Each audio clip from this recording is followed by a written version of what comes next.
Rekan-rekan media yang saya hormati, KTT ke-13 ASEM Asia Europe Meeting telah diselenggarakan pada tanggal 25-26 November 2021. Presiden Republik Indonesia hadir dalam KTT tersebut bersama dengan para pemimpin 50 negara ASEM dari 51 negara anggota ASEM.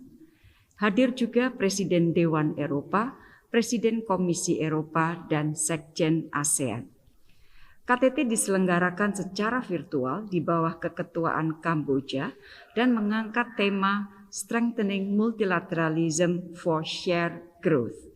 Sebagaimana diketahui, ASEM merupakan forum jembatan yang menghubungkan Asia dan Eropa. Anggota ASEM mencakup 65% perekonomian dunia dan 55% perdagangan dunia. 11 dari 20 anggota G20 adalah anggota ASEM. 9 dari 10 negara tujuan ekspor terbesar Indonesia adalah negara ASEM, sedangkan 7 dari 10 sumber investasi terbesar Indonesia berasal dari negara ASEM. Rekan-rekan media yang saya hormati, dalam pembukaan KTT, Perdana Menteri Kamboja menyampaikan pentingnya kerjasama kedua kawasan dalam penanganan tantangan bersama seperti pandemi, perubahan iklim, dan pemberantasan kemiskinan. Pembangunan yang inklusif dan berkelanjutan juga ditekankan Perdana Menteri Kamboja, serta penguatan rule-based international system. Hari ini, Presiden Republik Indonesia berbicara dalam 2 sesi, yaitu sesi pleno mengenai pemulihan dari pandemi serta dampak sosial ekonominya, serta sesi retreat yang membahas mengenai isu kawasan dan dunia. Di sesi pleno, Bapak Presiden antara lain menyampaikan masih lebarnya kesenjangan vaksinasi antara negara. 64,99%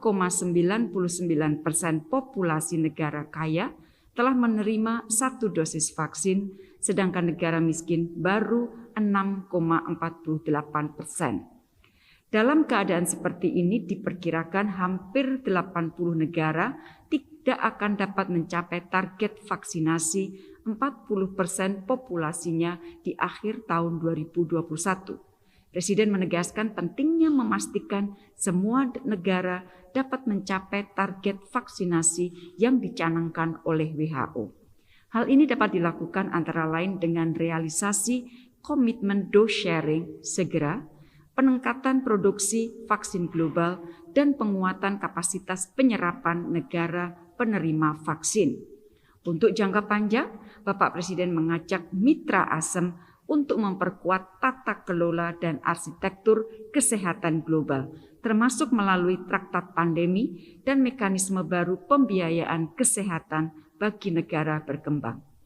Isu penguatan arsitektur kesehatan global ini juga akan menjadi agenda utama presidensi Indonesia di G20 pada tahun 2022. Bapak Presiden menyampaikan juga hal tersebut. Dan terakhir, beliau juga menyampaikan 2 area kerjasama yang perlu ditingkatkan oleh negara-negara ASEM, yaitu transisi menuju energi baru terbarukan, termasuk melalui investasi dan alih teknologi, serta transisi digital yang inklusif. Rekan-rekan media yang saya hormati, pada sesi retreat yang membahas isu kawasan dan dunia, Presiden Republik Indonesia menyampaikan mengenai perkembangan isu Afghanistan. Beberapa hal yang disampaikan Bapak Presiden mengenai isu Afghanistan antara lain mendorong mitra ASEM untuk memberikan bantuan kemanusiaan kepada rakyat Afghanistan. Indonesia sendiri juga berkomitmen untuk memberikan bantuan kemanusiaan termasuk peningkatan kapasitas di Afghanistan. 2 isu utama yang menjadi perhatian Indonesia untuk isu Afghanistan. Pertama adalah isu pemberdayaan perempuan. Presiden menyampaikan bahwa Indonesia ingin berkontribusi agar janji Taliban mengenai penghormatan hak-hak perempuan dapat dipenuhi. Indonesia siap memanfaatkan Indonesia-Afghanistan Women Solidarity Network untuk kerjasama pemberdayaan perempuan. Indonesia juga siap memberikan beasiswa pendidikan bagi para perempuan Afghanistan. Intinya, beliau menyampaikan kesiapan Indonesia untuk melanjutkan komunikasi dengan berbagai pihak untuk isu Afghanistan dan terus memberikan komitmen untuk membantu rakyat Afghanistan. Kemudian kedua, Presiden juga menyampaikan pentingnya kerjasama antara ulama. Ulama memiliki peran dan kedudukan penting di masyarakat. Pada tahun 2018, Indonesia menjadi tuan rumah pertemuan Trilateral Ulamas Meeting antara ulama-ulama Afghanistan, Pakistan, Indonesia yang pada saat itu ditujukan untuk mendukung proses perdamaian. Indonesia siap memfasilitasi dialog antara ulama termasuk ulama Afghanistan.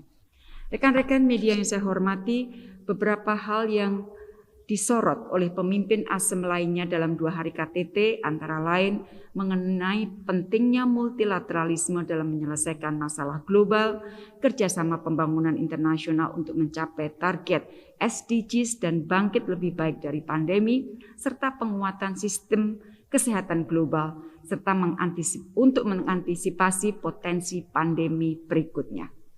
KTT ASEM ini menghasilkan 3 outcome documents. Yang pertama adalah chair statement yang memuat komitmen penguatan kerjasama ASEM antara lain pencapaian SDGs, pemberdayaan perempuan, konektivitas dan ekonomi digital. Kemudian yang kedua adalah Phnom Penh Statement on Post-COVID-19 Socio-Economic Recovery terkait kerjasama pemulihan pasca pandemi termasuk melalui penguatan ketahanan, kesehatan dan ekonomi global. Dan dokumen terakhir yang dihasilkan adalah The Way Forward on ASEM Connectivity yang membahas aturan teknis penguatan konektivitas ASEM. Demikian yang dapat saya sampaikan, teman-teman. Terima kasih.